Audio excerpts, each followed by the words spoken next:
Buenas noches, vamos a iniciar el término número 14, la unión dinástica de Aragón y Castilla en tiempos de los Reyes Católicos.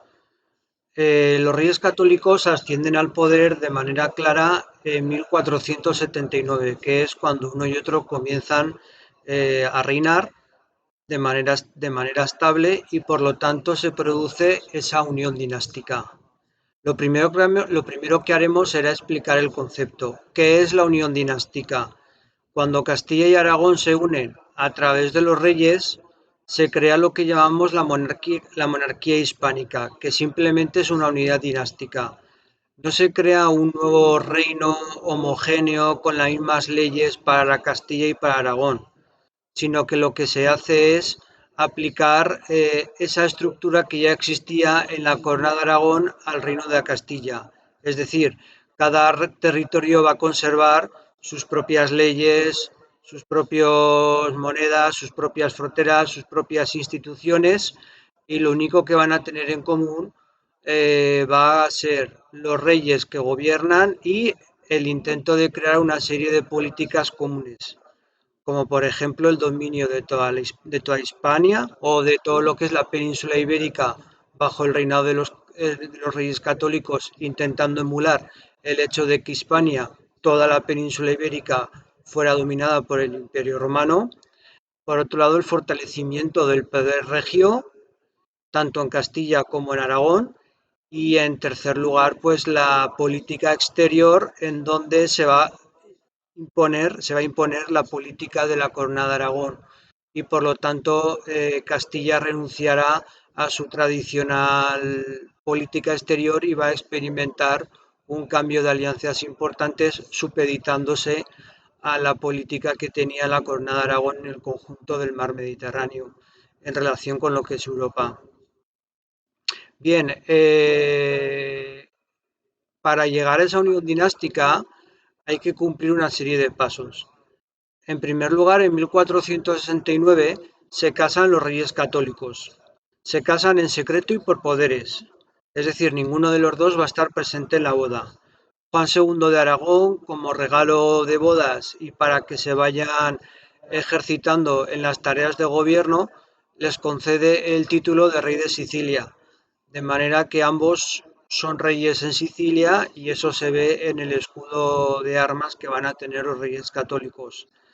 Después, o un año antes, en 1468, Isabel la Católica había sido designada por su hermanastro Enrique IV, rey de Castilla, como sucesora al trono.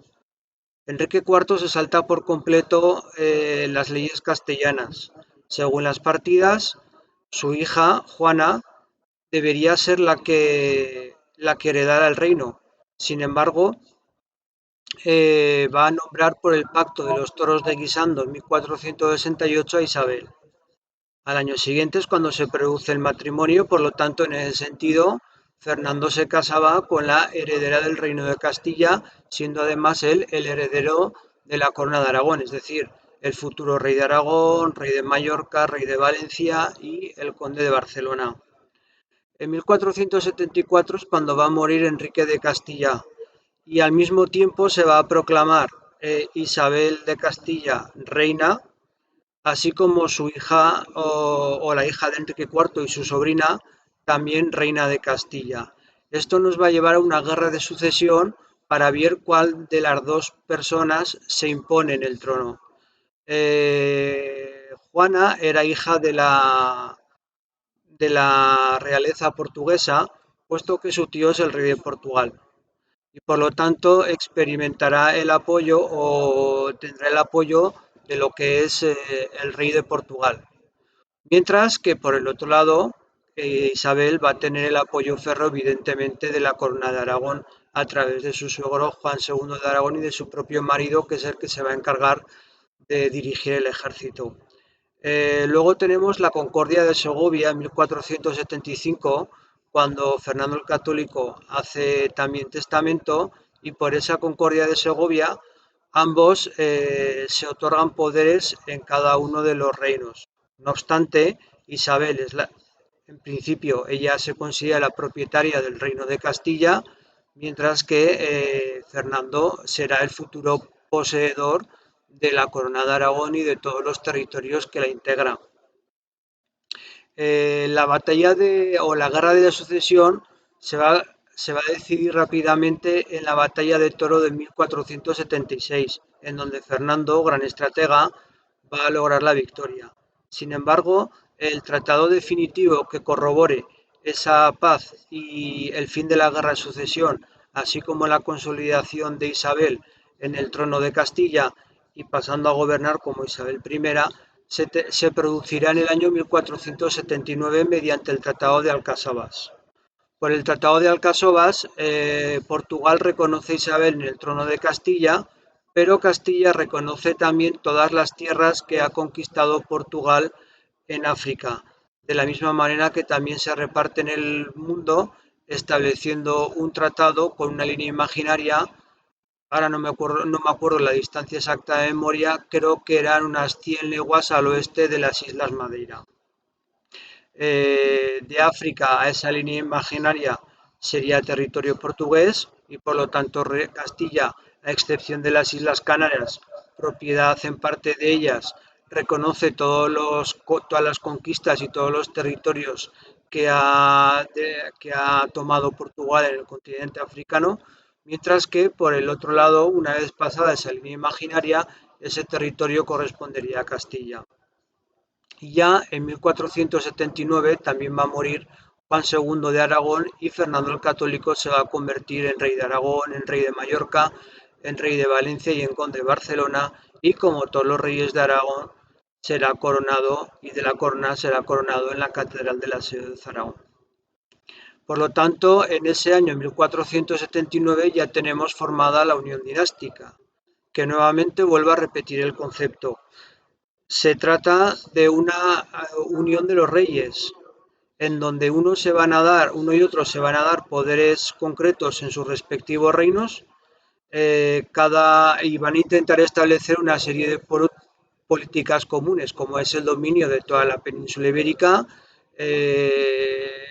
la política exterior de la Corona de Aragón en torno al Mediterráneo y sobre todo también el fortalecimiento del poder real. Pero repito, lo importante, no se crea un nuevo reino, sino que cada uno conserva su propia personalidad jurídica, sus propias instituciones, su propia moneda, su propio derecho, de tal manera que lo único que van a tener en común van a ser los reyes y esas tres líneas políticas junto con el intento de lograr la unidad cristiana católica, que ese se me había olvidado decir antes, que son esas políticas comunes y que hace que hablemos de la monarquía hispánica en modo de unión dinástica. Pero repito, no se crea un nuevo reino, no se crea España, ¿de acuerdo? Tan solo tenemos una unión dinástica. Aplicar la estructura que existía en la corona de Aragón al nuevo reino que se incorpora dentro de los dominios de los reyes, es decir, que van a ser los mismos. Isabel, reina de Castilla y reina de Aragón, y Fernando, rey de Aragón y rey de Castilla. Por ejemplo, si nos vamos al Salón del Trono en el Palacio de la Aljafería, veremos claramente cómo Fernando se intitula Rex Hispaniarum, demarcando o denotando mejor, es que estoy utilizando las palabras no muy bien, denotando a través de esa intitulación real cuál es uno de sus objetivos, el dominio de la península ibérica de la antigua provincia de Hispania en el Imperio Romano. Bien, pues continuamos con esta política territorial en el intento de conseguir el dominio bajo los reinos cristianos de la península ibérica. En primer lugar, lo que se va a hacer será la conquista del Reino de Granada, que se va a producir entre los años 1482 y 1492, empezando por los laterales, por un lado en Cádiz y por otro lado en Almería, y progresivamente ir recortando la distancia y el territorio hasta llegar a la ciudad de Granada, la cual se incorporará el 2 de enero de 1492 al Reino de Castilla, junto con todo el reino de Granada, que ya se había ido incorporando antes. Por lo tanto, la ciudad de Granada lo que hace es culminar ese proceso de conquista que había comenzado 10 años. Después van a continuar con la expansión ultra transoceánica, mejor dicho, y se va a terminar de conquistar las Canarias, mientras también se está conquistando Granada y una vez pues, que posteriormente se ha acabado la conquista de Granada. Por ejemplo, si no me falla la memoria, la isla de Gran Canaria se conquista entre 1478 y 1483, por lo tanto incluso empieza antes que la conquista de Granada. La Gomera ya se había logrado controlar en 1458 y luego una vez que se ha conquistado Granada, 1496 y 1497 se incorporan las otras dos grandes islas de las Canarias, Tenerife y La Palma, la cual es la que está sufriendo ahora todo la explosión del volcán de Cumbre Vieja, para que quede así claro que esto lo hacemos mientras ese volcán de Cumbre Vieja está en activo. También en 1492 había aprobado la financiación y la ejecución del viaje de Cristóbal Colón para llegar a las Indias por una ruta alternativa a la que habían desarrollado los portugueses y que estaban a punto de culminar. Era cuestión de tiempo. Eso va a llevar al descubrimiento de América, en un principio en el Caribe y la zona de América Central, pero Cristóbal Colón nunca fue consciente de que había descubierto unas nuevas tierras que no eran conocidas por el hombre europeo, o al menos no por lo que se conoce en la península ibérica, o dicho de otra manera, quizás sería más correcto decir por unas tierras que después, una vez descubiertas, van a ser conquistadas, puesto que ya Eric el Rojo llegó en 1096 a Terranova. De tal manera que Cristóbal Colón no es el primer hombre europeo que llega a América,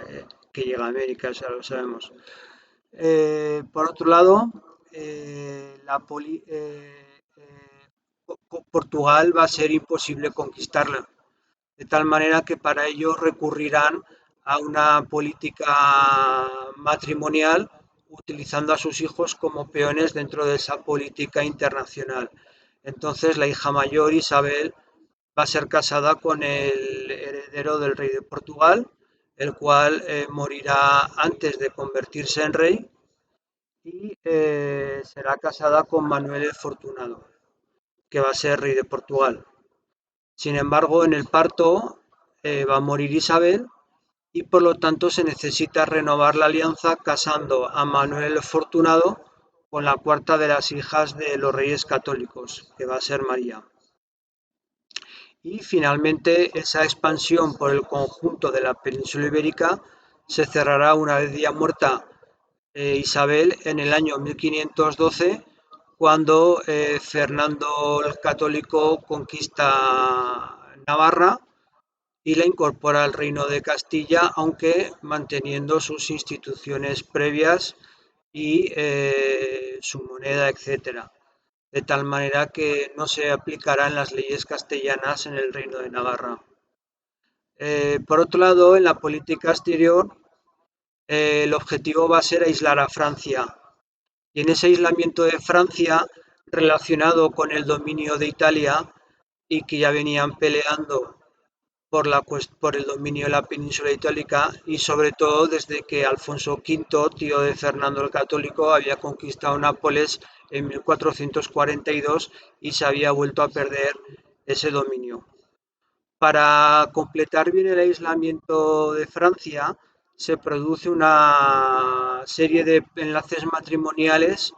con el Sacro Imperio Romano Germánico y por otro lado con Inglaterra para cerrar así cualquier salida que pudiera tener Francia. Así, el hijo llamado a suceder a los reyes católicos, Juan, será casado con Margarita de Habsburgo,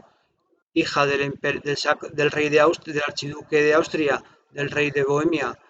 y del emperador del Sacro Imperio Romano Germánico, Maximiliano I, y Juana será casada con Felipe el Hermoso, el heredero de Maximiliano.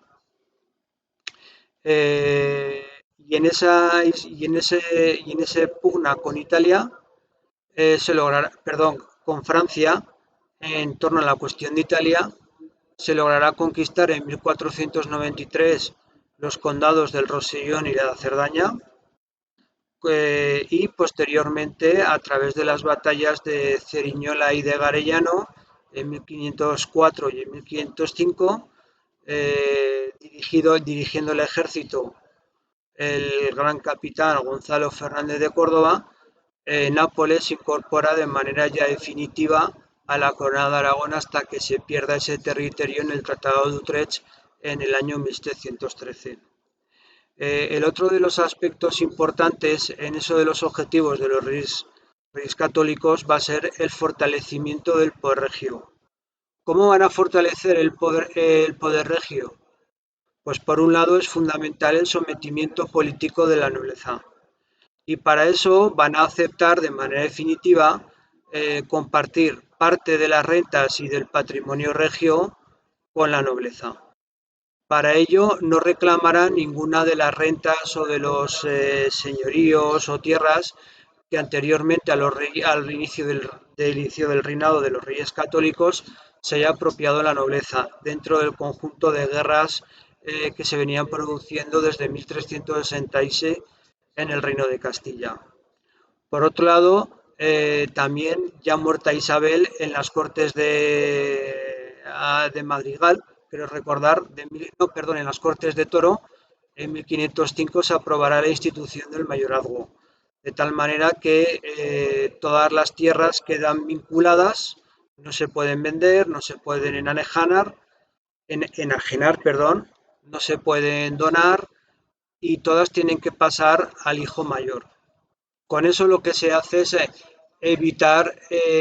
la fragmentación del poder nobiliario y fortalecer su posición económica y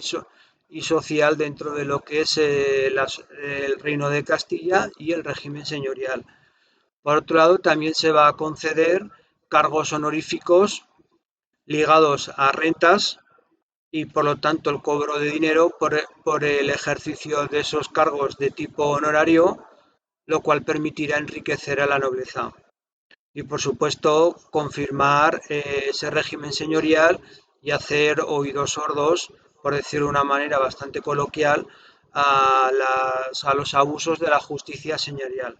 en aquellos señoríos en donde el señor tenga ya la potestad jurisdiccional. Por otro lado, en el Reino de Castilla, las instituciones van a ser regidas y los reyes católicos van a reclutar a burgueses y profesionales salidos de la universidad expertos en derecho. Y las instituciones más importantes, al margen de las que ya conocemos, como son las cortes, es la creación de un orden público importante en la zona rural a través de la creación de la Sarta en Mandad, cuyos integrantes tienen la potestad de impartir la justicia e incluso ejecutar, si hace falta, a los malhechores en esas tierras rurales. Por otro lado, también tenemos la creación de un ejército permanente y financiado a costa del erario de los reyes. Por otro lado, la Contaduría General del Reino para asegurarse ese cobro de los impuestos, la aplicación de la justicia a través de la creación de las reales audiencias de Chancillería, que se van a crear dos, una con sede en Granada y otra con sede en Valladolid. Y finalmente, la creación del cargo del corregidor o su extensión en el conjunto de Castilla, para que es la principal autoridad de los municipios y que es nombrado por el rey y se encarga de que los municipios no tomen ninguna decisión que pueda perjudicar los intereses del rey, de modo que tendrá que corregir si por un casual se tomara una decisión que no fuera de acorde con los intereses del rey. De ahí quizás viene para que os quede un poquito más claro el término y el nombre de corregidor. Y en el caso de Aragón, y ya con esto entraremos a otro aspecto importante que es la cuestión religiosa, se va a intentar conseguir ese fortalecimiento del poder regio, introduciendo a personas leales al monarca en los principales cargos de la Diputación y de la Iglesia. Por ejemplo, el hijo bastardo o el hijo natural, antes del matrimonio con Isabel, Alonso de Aragón, con 5 años su padre lo nombra arzobispo de Zaragoza, de tal manera que es uno de los nobles más importantes del reino y que también va a formar parte de la Diputación del reino, de manera que de esa forma el rey puede controlar algo mejor y decidir de manera a través externa, al margen, dentro de ese sistema pactista, esas decisiones que puedan beneficiarle, puesto que esas personas intentarán convencer al resto de los participantes de las cortes y de esas diputación de que se avengan a los intereses del rey, que no necesariamente lo va a conseguir. Por otro lado, también va a lograr intervenir en las ciudades, tanto en Zaragoza en 1487 como en Barcelona en 1493, sobre todo debido a la importante situación crítica desde el punto de vista económico, y ahí lo que hará Fernando será establecer la insaculación, un nuevo método para elegir los cargos municipales. Entonces, esa insaculación consiste en crear una lista de posibles personas que van a ejercer los cargos, aprobados previamente por Fernando el Católico, y se procede a meter cada uno de los nombres en unas bolitas de cera dentro de una bolsa de terciopelo. Un niño imberbe, se supone que inocente, y de ahí la mano inocente, meterá la mano dentro del saco, insaculus, un saquito pequeño en latín, y de ahí viene la palabra insaculación. Meterá la mano dentro del saco, sacará una de las bolitas de acera, se abre y se saca el nombre de la persona que va a ejercer el cargo determinado. De esa manera logrará Fernando el Católico reforzar su poder a través de procedimientos civiles o no religiosos. Por último, otro de los objetivos fundamentales que se plantean es la unificación religiosa bajo el cristianismo católico. Y eso va a llevar a la creación de la Inquisición en 1478 a través de la bula que crea el Papa Sixto IV. Esa Inquisición va a ser no solo un tribunal religioso, sino va a ser un arma importante de control político y social sobre la población. Se trata de vigilar la perfección y la ortodoxia de la fe, de manera que cualquier persona que no siga el catolicismo oficial puede ser delatado, y entonces los oficiales de la Inquisición se encargarían de perseguirlo y asegurarse con ello su control. Por lo tanto, ahí es donde podemos ver ese importante instrumento de control político y social que va a tener la Inquisición sobre el conjunto de la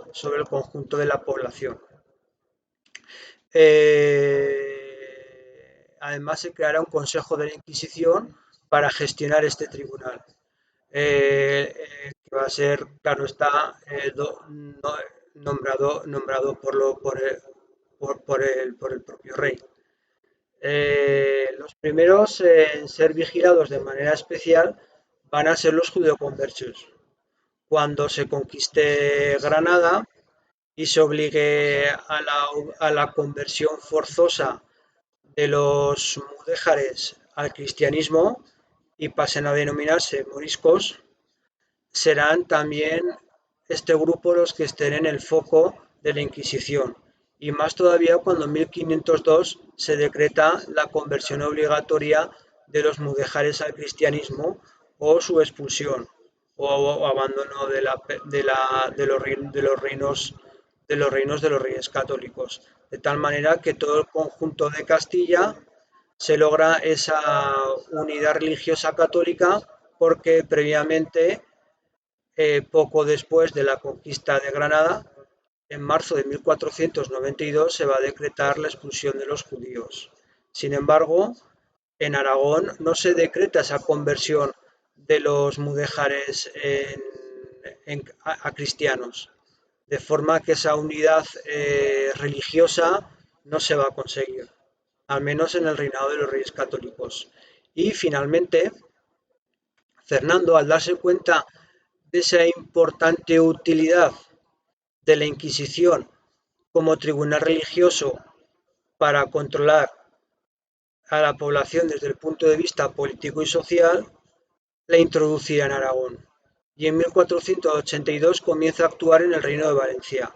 En 1483 nombra a Fray Tomás de Torquemada inquisidor general de la Corona de Aragón. La introduce en 1484 en Aragón,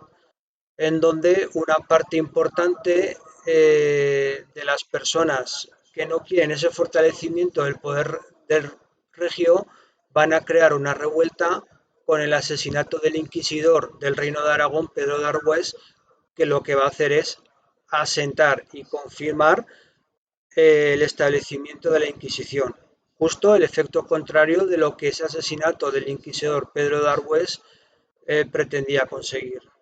En Cataluña se implantará en el año 1487 y finalmente se cerrará la implantación de la Inquisición en la Corona de Aragón con su introducción en Mallorca en el año 1488. Bien, a grandes rasgos y de una manera breve, esto sería la explicación fundamental del reinado de los Reyes Católicos.